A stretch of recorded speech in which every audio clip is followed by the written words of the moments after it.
Hello, আসসালামু আলাইকুম। কালকে ভিডিওটা পাবলিশ করার পরে আমি মোটামুটি ভালো রেসপন্স পেয়েছি। আমার কাছে ভালো লাগলো। তো আমি আজকে সারাদিন চিন্তাভাবনা করলাম যে আসলে আমি কি নিয়ে তাহলে কনটেন্ট বানাবো।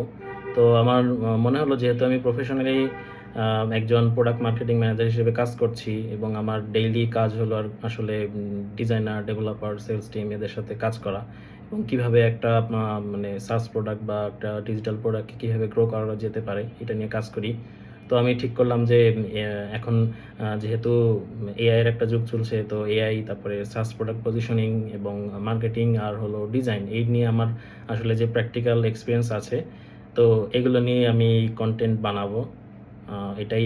এটা আসলে আমার মনে হলো যে এটা করলেই হয়তো আমার বেটার হবে। তো এখন আপনার যদি টেক, মার্কেটিং বা ডিজাইন এই ফিল্ডে থাকেন, তো আপনারা আমাকে ফলো করতে পারেন। আর আমি একটা আমার মানে ছোট ইউটিউব চ্যানেল আছে। তো চ্যানেলের লিঙ্কটা দিয়ে দেবো। আমি ওখানেও কনটেন্ট পাবলিশ করার চেষ্টা করব। জানি না আমি রেগুলার এটা করতে পারবো কিনা। দেখা যাক কি হয়। আল্লাহ ভরসা।